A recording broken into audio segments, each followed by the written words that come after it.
Bonjour, bienvenue, welcome to the channel, and thank you for stopping by. Today I'm going to walk you through the Musee D'Orsay, tell you why it's probably become my favorite museum in the world, certainly in Paris, and give you my top tricks for your visit so that you save time, save money, and just overall have a fantastic time at the Musee. Let's get into it.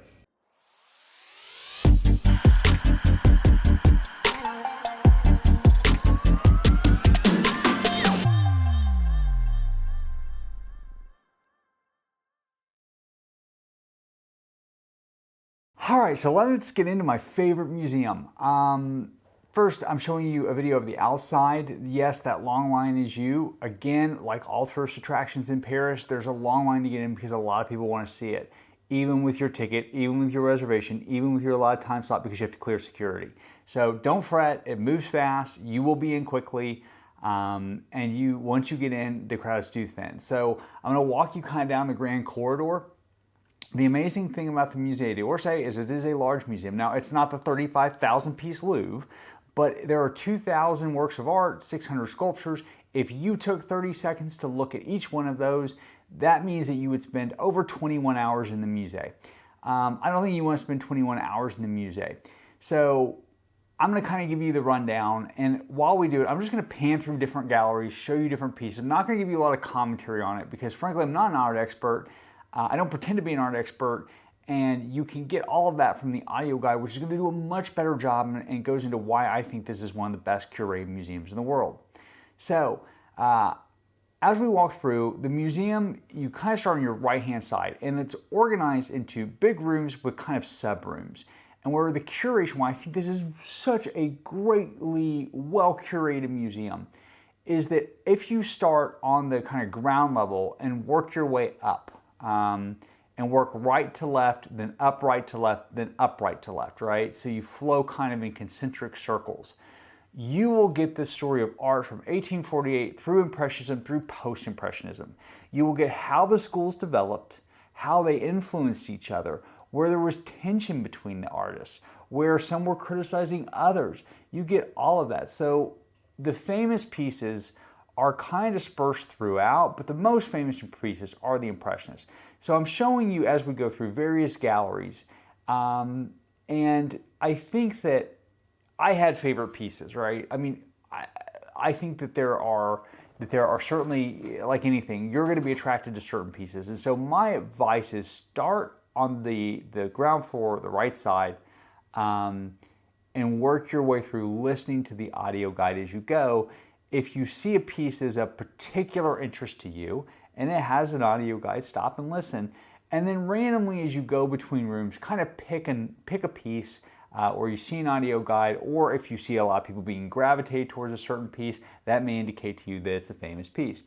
So that's my strategy for working the museum, is right side and flow into the various rooms. Because what I liked about the various rooms is sometimes the curator would decide that a particular artist deserved a room to themselves, right? And it would be kind of a sub-room of the main rooms. And you'll see it when you get there, it'll make sense. And you can go and explore that artist. There were some sub-rooms that I thought were amazing. I am a huge fan of Cezanne. His work got a sub-room. There was actually a new artist who, I forgot her name now, she got her own sub-room. And even though she doesn't technically fit in the exhibit, I thought her work was reminiscent of pieces that did, and I can understand why she got an exhibit in the Musée D'Orsay. As you work up, you will get kind of more crowded, right? So the top level, where the Impressionists live, is the most crowded. Now, you will see works by Van Gogh, by Renior, by Monet, dispersed throughout the collection at various time periods because it made sense. It flows in with the collection. So you can't just say, well, I want to see every Van Gogh and go straight to level 5 where it says Van Gogh, because that's not all of his pieces in the Musée D'Orsay, if that makes sense. The curation is done so that it tells you the story of art, tells you the history of art, tells you the tension of art. And that's the magic of the museum. Is I felt like I walked out going, wow, I never knew XYZ, and I never knew that these schools were competing, or this is how this influence developed. You know, will I remember it? Heck no, I'm not that smart. But I did enjoy learning it once, right? So moving on, one of the other things I liked about the Musée is that it expanded the definition of art. And I've noticed this trend in a lot of Parisian museums. So I'm showing you some furniture. And what I liked was the curators decided and talked about modern furniture design, recognizing that craftsmen are in fact artists. And I love that. I love the fact that we're expanding the definition of art, and that it's expanded enough that the Musée include an exhibit on it. And it wasn't just art, it was pottery, and not just pottery, but you know, glass blowing and things like that. So it's worth, you can breeze through that in under 5 minutes. I think you're silly not to, because it's under 5 minutes. And then you go to the main level. The main level, and I say the main level, I'm sorry, let me backtrack. You go to the, I believe it's the 5th floor, you'll see a lot of signs for it, so it's easy to find, the Impressionists. And this is where everybody goes because you get to see Van Gogh's Starry Night. You get to see works by Renior, by Monet. All of the famous Impressionists are there, right? And that's kind of the pinnacle of the Musée, right? That's what most people are going to see, Starry Night. Now, here's what you learn. For example, I did not know, and most people I've taught to actually did not know, that there were 2 versions of Starry Night painted. Van Gogh, okay, so in America we say Van Gogh, the audio guy says Van Gogh, and then one of my tutors said, well, if you really want to know his real name, you have to go with the Dutch version, and she rambled something off, and I can't even begin to pronounce that. So I'm just going to go with Van Gogh or Van Gogh. Anyway, there were 2 versions of Starry Night. One, the famous one that we all know, that he painted when he was happy. The other is, unfortunately, he suffered from Great Depression, eventually ending his own life, which almost makes me cry. And he painted one while he was depressed. And that is unfortunately not displayed because I would have loved to have seen both of those side by side. I don't know if it's at another museum. I haven't had a chance to research this. So, go see the Impressionists. But if you have time, build the story. Right? See the whole thing. Take your time to build up to the Impressionists. So that's my recommendation. So I'm going to give you guys a couple of tips at the end. And part of my recommendation is if you have the time, because this is my favorite museum, and you really want to learn about the history of Impressionism and its influence, take your time, build from the base floor. After you go through the Impressionists, I actually did it in reverse, unfortunately, because I went where it was least crowded.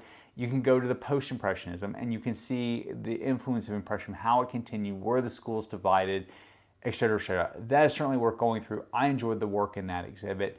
You know, I think if you only have a limited time to visit Paris, you know, you won't want to spend the whole day at the Musee D'Orsay. If you have the time, it's worth the day. So, let me get you through my top tips and my travel tips. First, you can spend as little as probably an hour to hour and a half at the Musée and see the major pieces, right? If you want to just see famous work, go to the 5th floor, browse through the Impressionism, check the box off and go. If you want to spend the whole day, have a plan, and my suggestion of that plan is work right to left, going from bottom to top, making basically a circle around the building.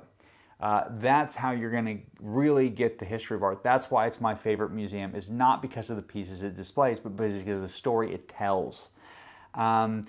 Next tip, like other sites, bring your own food and water. The Musée has a cafe, it has a restaurant.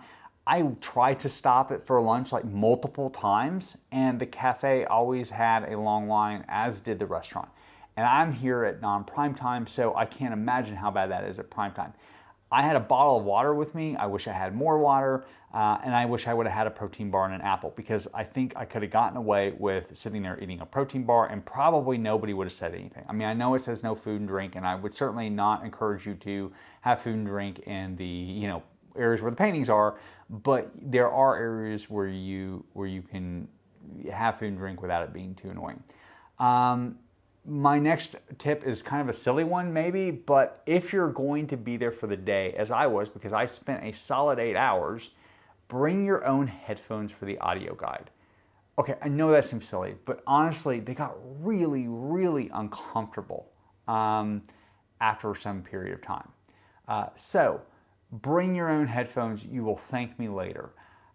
And those are kind of my top tips and tricks. So recap, have a plan. And if you only have limited time, go ahead and just see the Impressionists, call it a day. But if you have the time, work in concentric circles as I did. Have food and water of your own. Bring your own headphones. And that's it. So thank you for watching. I hope you enjoyed this video. If you have any thoughts on the Musee D'Orsay, please leave them in the comments. I'm always looking to engage with you guys because I'm kind of traveling by myself and it's nice to get to talk to y'all. So thank you for watching. Have a great day. Take care.